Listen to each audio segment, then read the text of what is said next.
And when we met Willie, he said he had no secrets because we tried to find out things about him.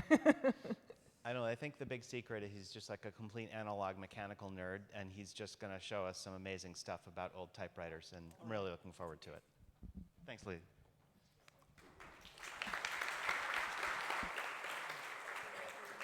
Well, thank you for the kind introduction, and thank you all for coming. So good morning, everyone. It's really an honor to be speaking here. So as you can see, we are going to talk about typewriter and for Chinese. So just imagine if you were to invent a mechanical Chinese typewriter from the last century, there are two major issues that you have to solve.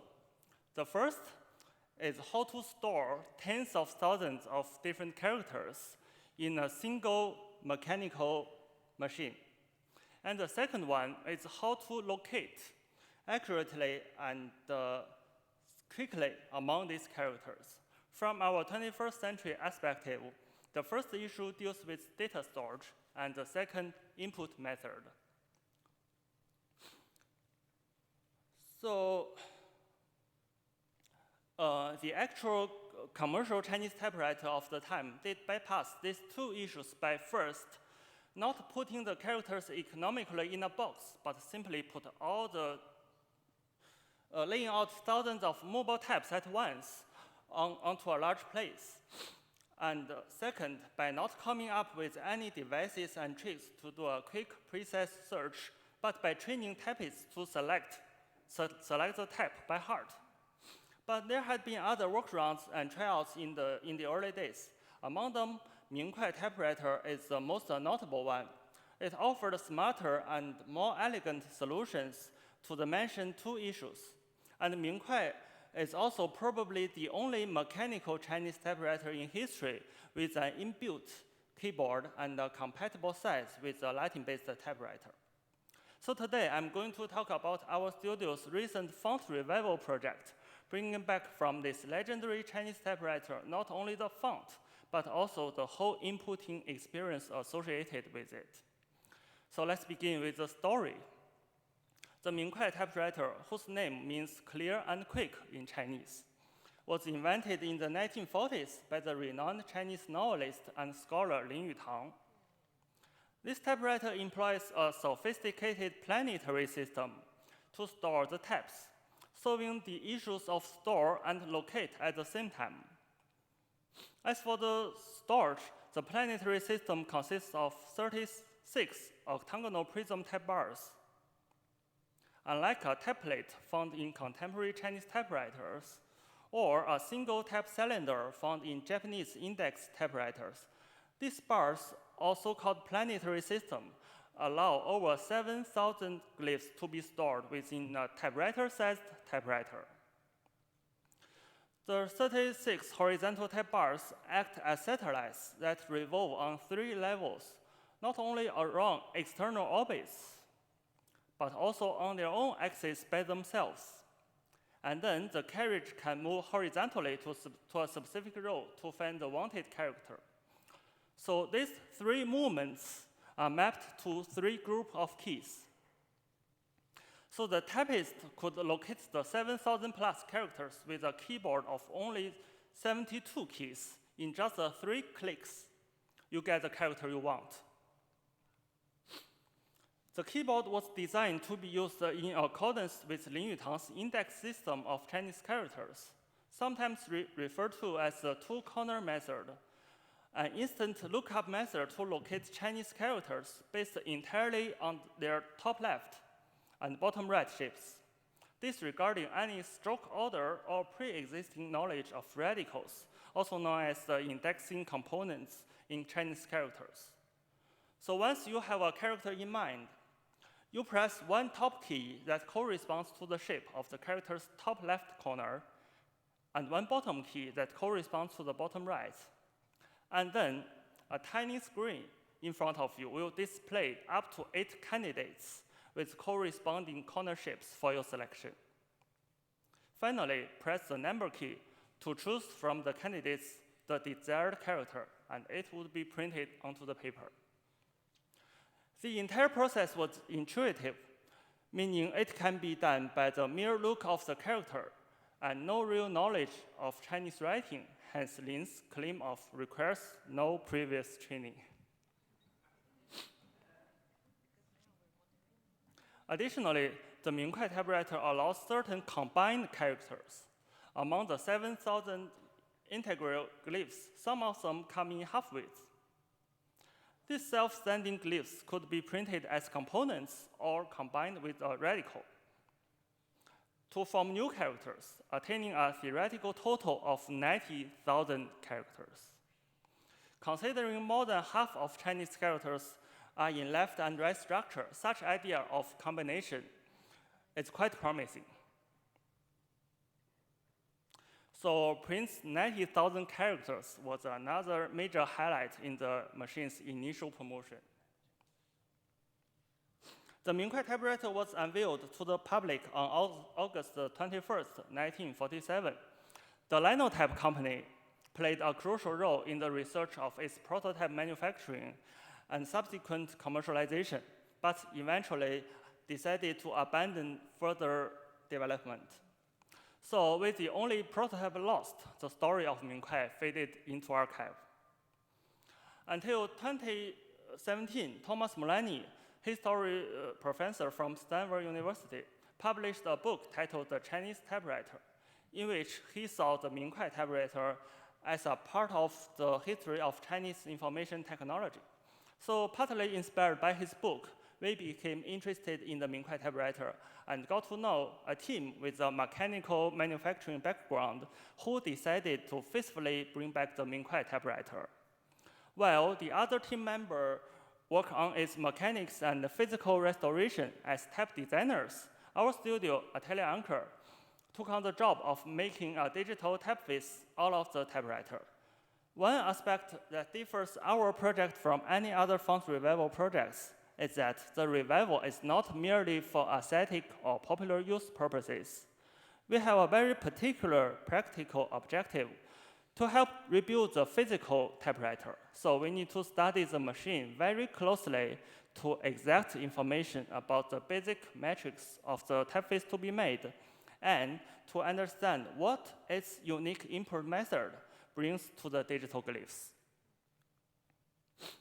So based on the actual types of the machine, we create a font aimed for both mechanical restoration and digital simulation, for both rebuilding the machine in real life and reproducing the Ming Kwai typing experience in contemporary computers.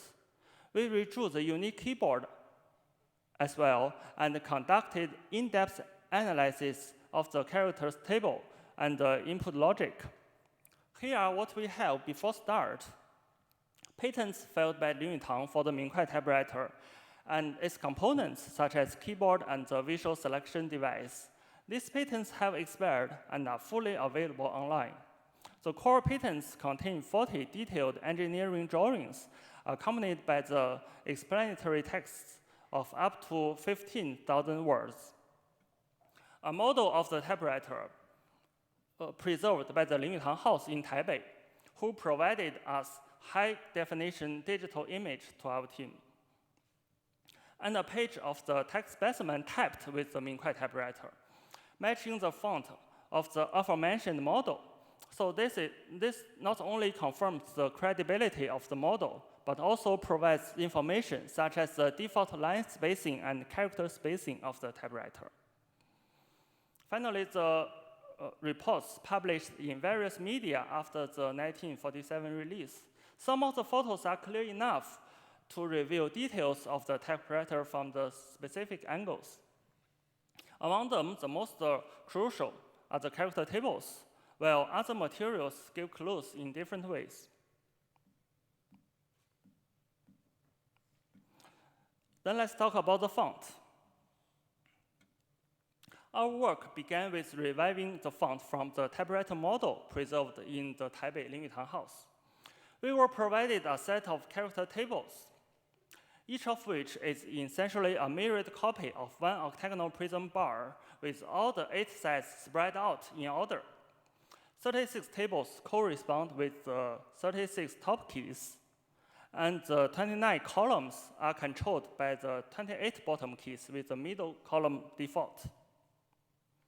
The first difficulty lies obviously in determining exactly what each character from the given table is.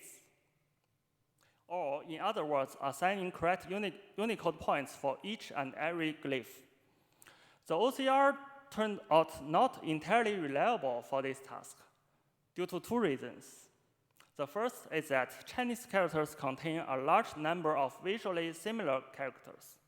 While modern OCR can accurately identify them in clear contextual environments, the probability of misidentification increases when the characters are arranged in the cells independently without context, and sometimes not very clearly.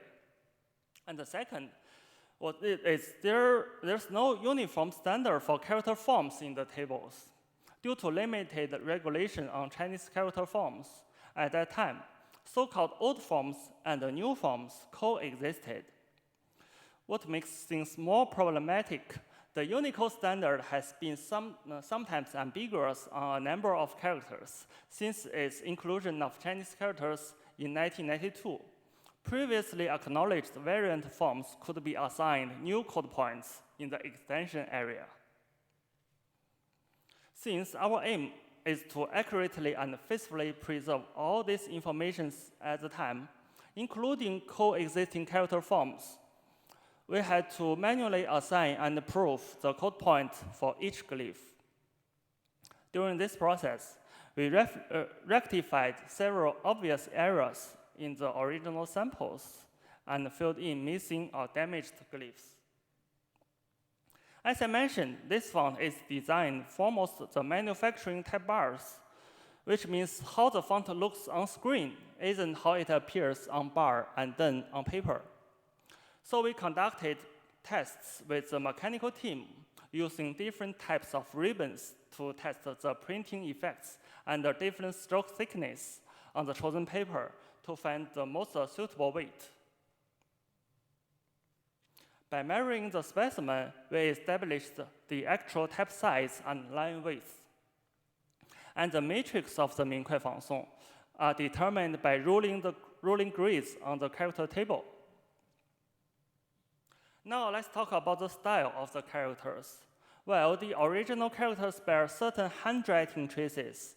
From the type designer's perspective, it is obvious that the original penman attempted to imitate the Fangsong style. One of the commonly used text typeface at that time, and also mentioned by the speaker from the first day, as you know. And this can be seen from the details of the character shapes. Therefore, our drawings also adopted the uncurving curves typical of Fangsong, and is also suitable for mechanical manufacturing. Instead of strictly tracing the outlines, we also picked out and corrected ambiguous and defective parts during this process. While the details of some forms from the original models were faithfully preserved, such as the overlapping of the horizontal and vertical strokes. The type bars are made with machine grinding and CNC cutting and the typeface laser engraved. We arranged the glyphs into a complete set of 36 tables in Adobe Illustrator and exported the DXF format for use in CAD and then delivered to the mechanical team for production. Except from creating a font tailored for faithful mechanical production, another big part of our goal is to reperform the typing experience of Ming Kwai typewriter in today's computer, and this poses some challenges. When reviving a Chinese font from the past, the first issue to address is always the typesetting direction, which transitioned from vertical to horizontal settings in the People's Republic of China as recent as in 1956, a mere 9 years after the debut of Ming Kwai typewriter. In practice, modern East Asian fonts must accommodate both vertical and horizontal settings, as both are still in use. text typed by Ming Kwai was vertical by default, which was quite rare and novel for a typewriter. It also features rotated Arabic numerals, Latin, and Cyrillic letters for multi-script typesetting. Additionally, vertically standing versions of numerals and uppercase Latin letters are also provided in the Ming Kwai for common practice in the CDK typesetting. So when reviving this font, we place the contemporary users' horizontal writing and reading habits at the foremost, while doing everything we can to ensure an accurate reproduction of the typing experience from the original machine. We built comprehensive variant glyphs and OpenType features in our modern font, Ming Kwai Feng Song, to fit in both vertical and horizontal settings.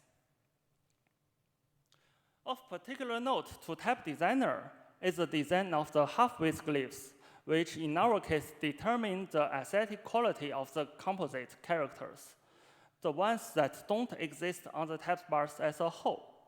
Lin Yutang specifically illustrated his model in the patent, allowing radicals to occupy the left 2/5 of the character box, while components could extend leftward beyond 3/5, intersecting or even overlapping with the radicals. The composites are indeed more aesthetically pleasing than an untouching side-by-side combination, which Western missionaries and foundries had already tried a century earlier with only unsatisfactory visual results. Because most notably, strokes on combined metal types just cannot physically overlap with each other. So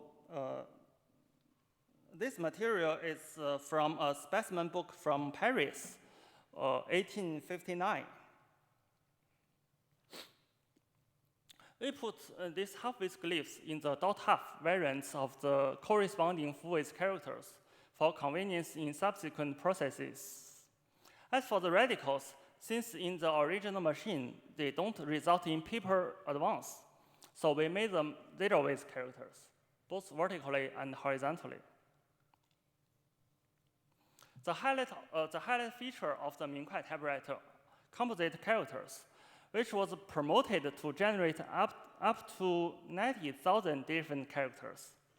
Sounds quite dramatic, but it seems to be an overstatement because not all these 90,000 plus Chinese characters actually exist.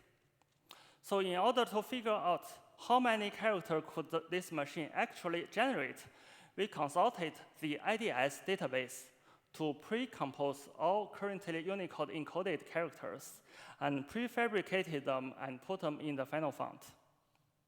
We found that the number of composite characters really existing in the currently Unicode character set is 24,184, plus those default characters equipped by the machine, totally about 31,000.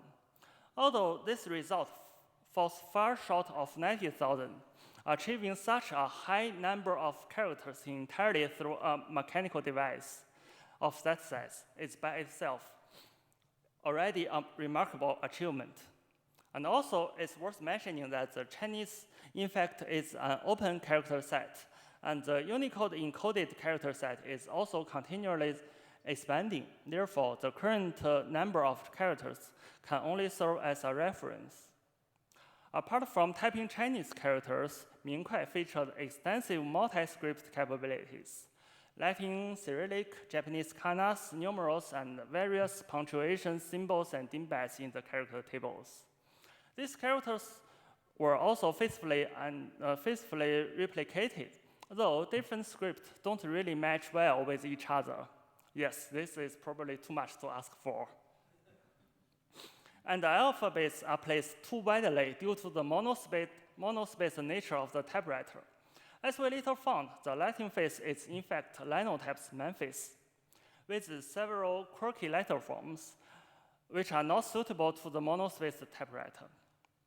There are more about these non-Chinese designs to be talked, but now let's leave it to another time. We also drew the shapes on the key faces. These symbols embody Lin Yutang's insights of Chinese character indexing and also iconic visual elements of the Ming Kwai typewriter. Again, due to time constraints, I can't share more thoughts about the Ming Kwai keyboard. Fortunately, everyone has opportunity to experience and explore it firsthand. So the rest.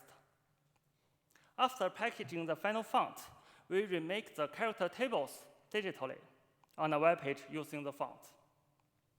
Now we basically have a database to conduct statistical analysis. For example, we can now color all the half-base glyphs and variant forms to get a clearer view of how they are arranged in the table. We can easily notice that the most common characters are placed at the easiest place to type. A conscious attempt to be efficient and predictive with typing. And also, if we highlight the characters that are often surnames, Chinese surnames in the table, we can see that most of them are located in the position 5, just next to your left thumb. We rebuilt the Ming Kwai keyboard on this web page, thereby bringing the Ming Kwai typing experience on the computer without, of course, the click-clack sound of the typewriter. Speaking of which, we could actually add a sound effect for the keyboard, but that would require some more research and probably a recording from the typewriter's initial demonstration. We couldn't resist making the web page mobile-friendly as well. And it's even a bit postmodern. So with the font and the web page, we can now relive the moments in 1947. The lady here is Lin Yutang's daughter, Lin Taiyi. When the Ming Kwai typewriter was firstly released, nobody had ever seen Chinese being so elegantly typed with a typewriter-sized device. More than 70 years later, almost everything about Chinese has changed. Now, typing Chinese character with a QWERTY keyboard is no longer a problem, but an everyday normality, thanks to the input methods, whose interface is basically another digitized version of Ming Kwai keyboard. In this sense, the spirit of Ming Kwai typewriter, which briefly showed up as a prototype, not only did not fade away, but also wrote an important chapter in the history of Chinese information technology of last century, and its implications continues to this day. Our project was completed with such evocation. It involved considerable research beyond type design per se. We would like to share this process and its results with everyone, so the revived font will be open sourced. While the font is actually complete and ready, the physical restoration hasn't yet finished. And because we think it's an undivided project, we will wait until other team members finish their work. Ming Kwai Font Song will be released soon under an open source license, adding another Font Song style to the list of open source Chinese fonts. Our work is designed to faithfully preserve the style at that time, but designers nowadays can indeed use it more creatively. The rich and different flavor from the 1940s can hopefully bring a different atmosphere to China's graphic design. For now, you can play with it on this simulation page in beta version, so maybe some bugs, but we'll be all right, I guarantee. Follow us on our social media to get a notification when it's officially released. This project is initiated by Cha Pingjun and Zhang Dafu, thanks to other team members. And that's all of my talk today. Thank you for listening.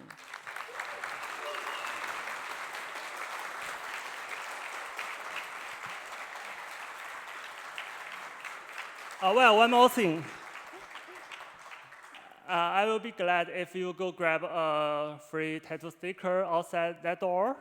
I will be so glad. Hope you love it.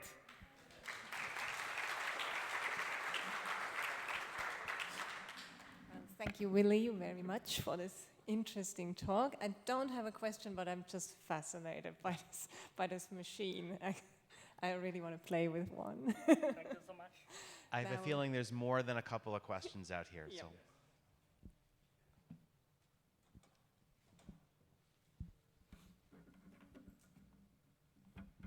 First of all, thank you so much. It could not be more up my alley, so I loved it. Where are you in the process, and where is the team in the process of the physical machine? So you mean where or where? Sorry. Where is it? How far along in making the physical machine I think it will be soon, but there are indeed some mechanical difficulties amongst them. Yeah, for sure. Yes, and as far as we have studied from like the archives of the Linotype archive,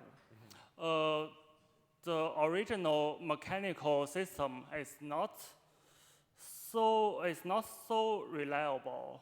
So that's also why Linotype abandoned the further development. Right. So there are really a lot of difficulties, and I think that's also why we call it an achievement or very important, very notable phrase in the history.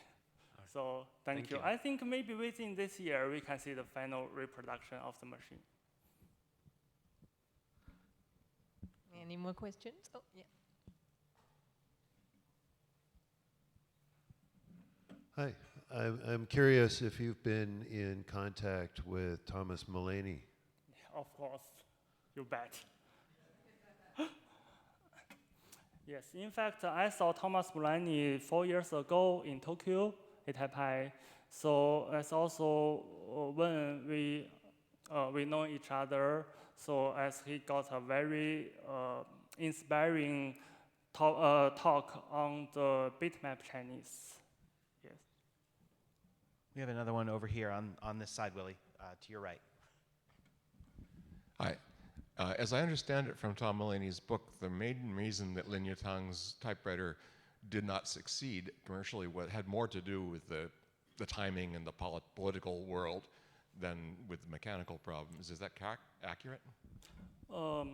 Yes, in our survey and study, there is a little different from what the book is, what is said on the book, and in fact, there are several reasons, and amongst them, the most important one is extremely high production costs, and so that the price will be ultra high for daily use typewriter. And also, it will be it will be very hard for this typewriter to compete in the market with another existing typewriters. And another reason is because normally we see the typewriter could type very elegantly, but not so fastly, not so fast. So actually, the mobile typewriters of that era, of that age, could actually achieve a very high speed of typing Chinese due to some tricks such as replacing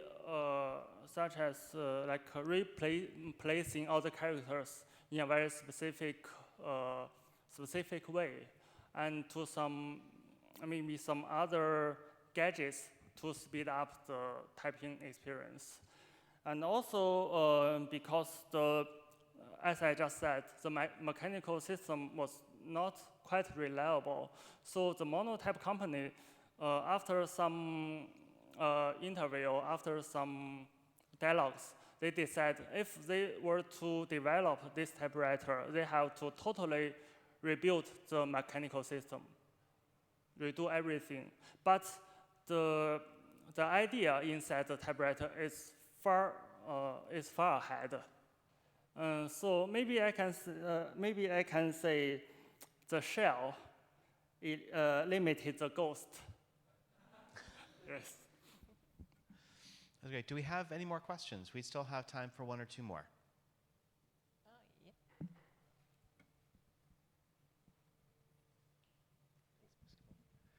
Yeah. Hi, Willie. I'm interested to know how the ink was actually transferred to the paper. you know, in a traditional, the Western typewriters that I would have known, there was a key would hit a ribbon that was soaked in ink and go through the ribbon onto the paper. But I wasn't quite sure from that how the actual transfer of ink happens. I was just interested to ask that. That's really a very good question. In fact, as we know, the most common Western typewriters just use some types, yes, to hit the paper. But we actually have some cylinders, have some like octagonal prism bars. So it's always fixed. And the carriage could move horizontally. And there is a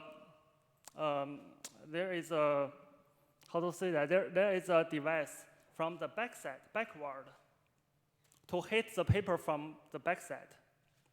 As far as I know, several Latin typewriters also equipped with such mechanism. So this kind of types are not the only way. Thank you. Wayne, you asked the same question that I was wondering about too. Well, Karima also wanted to know how would they make a bold typeface. I'm not sure if that's even possible. Sorry? Bold one. Yeah. It's only single weight. Yes. That's fair. And we do not have the shift mechanism, shifting mechanism. It's all fixed. Well, thank you so much, Willie. That was absolutely fantastic. We've got to make space for our next speaker. Sitting down in front here, Matt Vergotis. Thank you, Willie.